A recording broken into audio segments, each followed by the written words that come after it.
¿Quién es Santiago Magnin? Y te hará sentido o no te hará sentido, por ejemplo, ver este canal de YouTube de acá en adelante. No tengo ni la más pálida idea, pero vamos a dar una intro de quién soy yo, de dónde vengo y las preguntas que vos debieras hacerte o hacerle directamente a un youtuber o a alguien que te está enseñando algo para ver si tiene alguito de autoridad para explicarte algo o conocimiento a pesar de que no tiene autoridad, porque hay un sesgo de autoridad zarpado que nos pasa a todos en todo momento.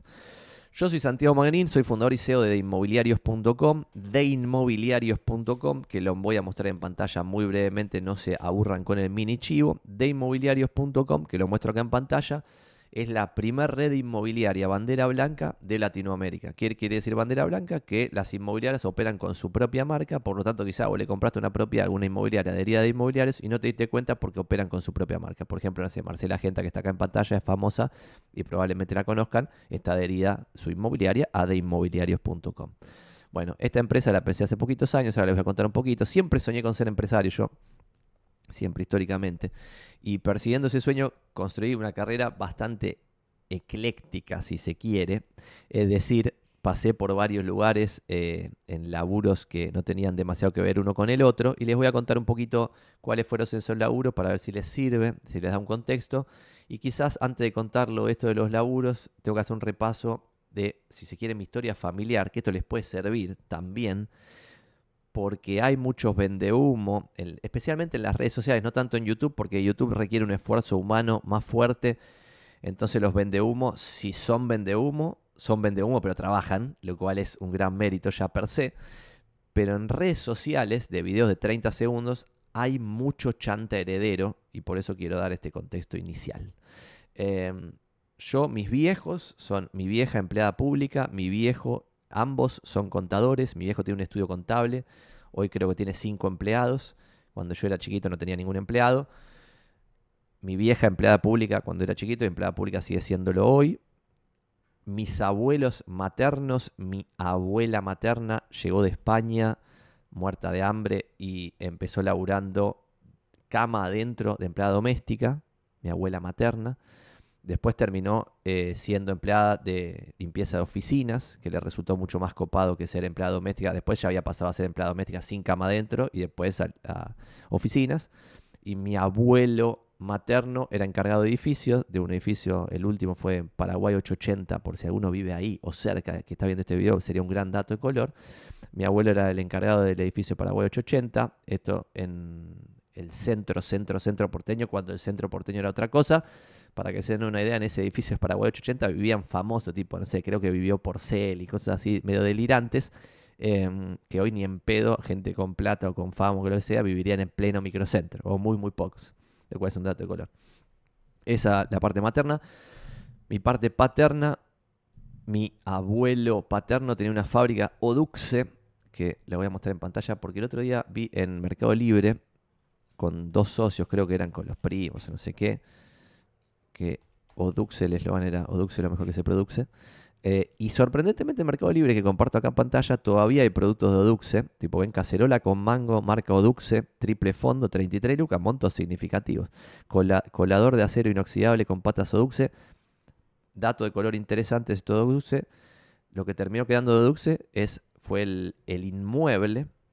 Mi familia paterna nunca con esto construyó un patrimonio de tipo propiedades de renta o la mar en coche. Y lo que terminó quedando fue la fábrica. Y la fábrica, cuando se vendió, tenía 15 herederos, porque eran 3 los dueños, pero después todos tenían hijos y algunos se habían muerto. Y 15 herederos en Mataderos. Y esa propiedad se vendió lo vi ayer con mi viejo, en 1997 por 150 lucas. Y esa propiedad hoy valdría lo mismo en dólares desinflacionados, lo cual es medio deprimente, pero es un poquito el contexto del país, que del 2023 a 1997 hay 26 años. Y esas 150 lucas, si le pones inflación en dólares, te da más o menos 300 lucas de hoy. Esa propiedad hoy vale 300 lucas. Se mantiene igual porque en Matadero, no sé si vieron, pero no hay mucha construcción. Esa propiedad está exactamente igual que como estaba en ese momento. Y en 1997 se vendió en 150 lucas entre 15 herederos. En consecuencia, este contexto lo doy para decir que soy de clase media, con un mix ahí de origen, de clase media. Y ahora tengo una pequeña moneda, todavía no mucho, creo que voy a tener más guita, pero todavía no tanto. De inmobiliarios.com es la primera empresa que yo hago que funciona de verdad y que me hace ganar una moneda posta. Y por eso quería compartirles en pantalla esto de Twitter que habíamos hecho el otro día, de una mini bio de Santi Vende. Santi Vende Bio, estoy buscando en Twitter porque se me cerró la ventanita.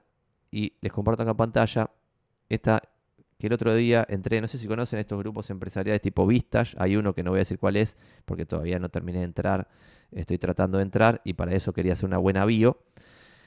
Y acá me sirvió para recolectar un poco las cosas que fui haciendo. Yo siempre quise ser empresario y no sé por qué, pero siempre lo quise.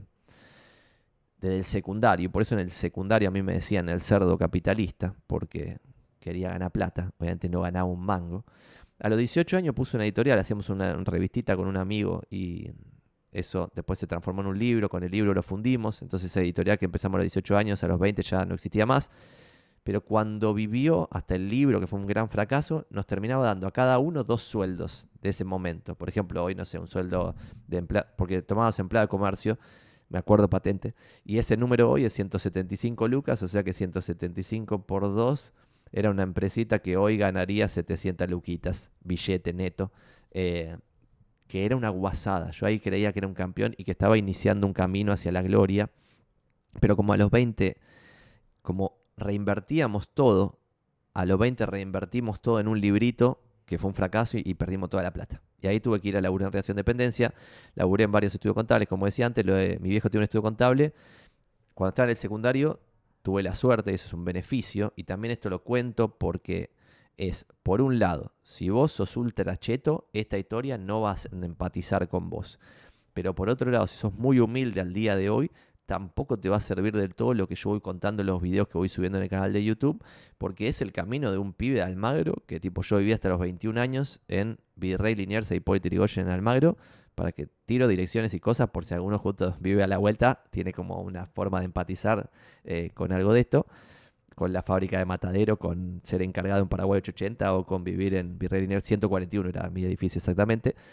Hasta los 21 años vine a Almagro, tenía esta como obsesión de ser empresario y en el secundario, como mi viejo ya tenía un estudio contable, no me acuerdo cómo era el estudio en ese momento, pero me acuerdo patente que, por ejemplo, en el 2001, que yo terminé séptimo grado en el 99, o sea que en el 2001 estaba en segundo año, yo cuando no iba al colegio laburaba en el estudio contable. O sea, haría boludeces, no me acuerdo bien lo que hacía, pero me parecía muy divertido. Después me parecía una paja mortal los estudios contables, pero en ese momento que estaba en segundo año del secundario me parecía muy divertido.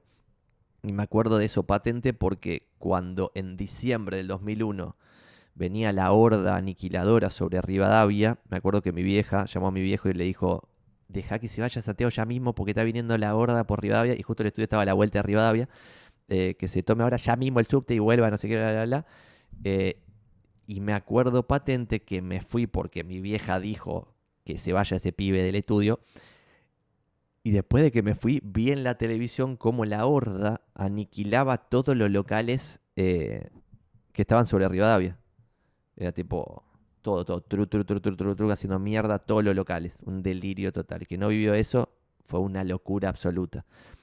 Y dato de color de contexto que no tiene nada que ver con nada, pero es: hoy el RIPTE, la remuneración imponible promedio de trabajadores estatales en Argentina, está a valor del 2004, muy cerca de los sueldos de ese momento. Muy cerca. Y el nivel de estallido social que se vivió en ese momento es incomparable al nivel de clima normal que se vive ahora, de clima social. Es muy sorprendente, o no tan sorprendente. Bueno, entonces ahí laburé 4 años en estudios contables, después fundé un rentacar, que no era un rentacar, pero eran unos autos que habíamos comprado con unos amigos, que se lo alquilábamos a remisería del conurbano. Ese fracaso fue otro nivel. Ahí fui por primera vez al Seclo con 24 años a negociar con remiseros que nos cagaban. Nos cagaban las remiserías, las aseguradoras nos pateaban para adelante. Dato de contexto es que yo a los 24, o sea, yo hoy tengo 36 años y tengo esta cara. Y la gente dice: pero Santi parece de 28. Imagínense cuando tenía 24, ¿no? Parecía de 20 o 19. Y tenía que ir a negociar con un gordo en el conurbano, cuando yo, a pesar de que soy de clase media, no iba nunca al conurbano. Y estos autos se alquilaban en Lanús y que yo siempre aparecía en una villa, la mar en coche. Y la situación era picante, era tipo cuando lo robaban el auto, o sea, nos robaban un auto y lo íbamos a rescatar, que tenía el chip ese que te dice dónde está. llegábamos al lugar y había una fila de autos en una cadena de antiproducción, que esto a mí me volaba la cabeza, que era, los ponían a todos los autos robados e iban descuartizándolos, no sé cómo es la palabra, uno a uno para atrás. Y me acuerdo que una vez lo rescatamos cuando estaba a punto de ser prendido fuego el auto nuestro. Eh, Era un negocio realmente de mierda, pero que a mí me había emocionado mucho porque cuando empezó, el retorno sobre el capital de ese negocio era de más del 100% de esos rentacar. Pero bueno, era por este riesgo delirante de todos lados. Y ese por suerte terminó sin daños, pero perdí la guita como un pelotudo nuevamente y ya tenía 25 años. Y esto es muy loco porque acá yo veo mucha gente en la audiencia mía de este canal de YouTube y acá en de Inmobiliarios, que son super cracks, que tienen 21 o 22 años y ya viviendo en la clase media tienen miles y miles de dólares autogenerados y son vivos y son pillos. eh, y digo, boludo, te tiene que ir muy bien. Tipo, no la caes porque este inicio que estás teniendo es muy zarpado.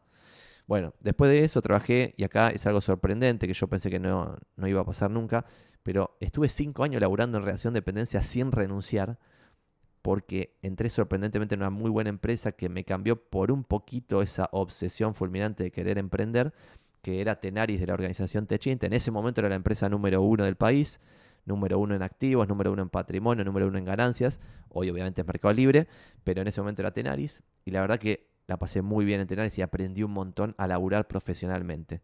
Eso también a cualquier pendejo le recomiendo, fumarse un par de años en algún programa de jóvenes profesionales en una empresa seria como la gente. No sé, trabajar en Mercado Libre 3 años te cambia la cabeza.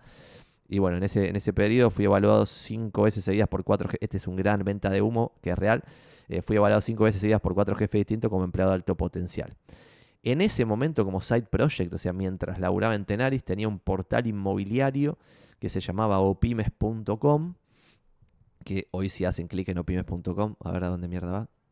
Debiera ir a de inmobiliarios.com, bueno, ya no va más. Bueno, no sé si tengo el dominio que con opymes.com ganamos varios concursitos emprendedores falopa, fuimos a Shark Tank, dato de color que nadie sabe, que es tipo tanque de tiburones. Shark Tank se grabó en Argentina, pero no salió al aire. Otro delirio argentino increíble.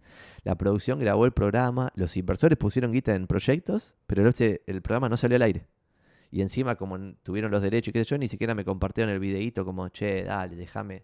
Y además que ahí me la había rejugado porque cuando fui al tanque de tiburones Shark Tank con opymes.com, dije a cámara, si ustedes me dan guita, invierten en opymes.com, yo mañana mismo renuncio. Y dije a cámara, sí, se lo estoy diciendo a Paolo Roca ahora en cámara.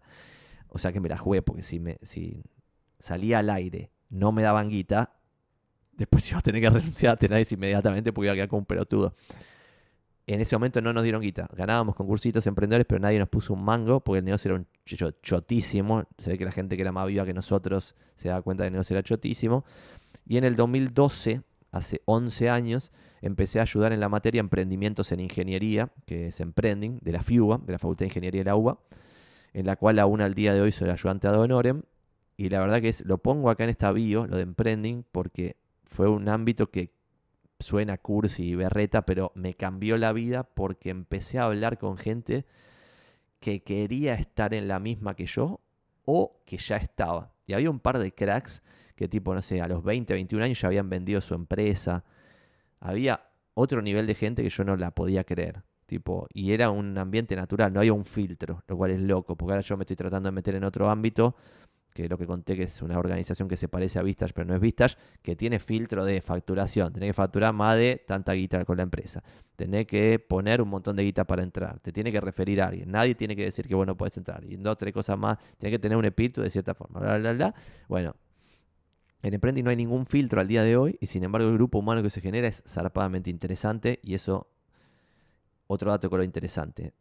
Cuando yo leo muchos libros, me encanta leer y leo muchos libros, mucha gente grosa como que dice, che, y perdón que estamos haciéndolo largo, pero esto está bueno, como que parte del deal breaker de sus vidas fue haber estado en algún mastermind, en un grupo con otra gente que está en su situación.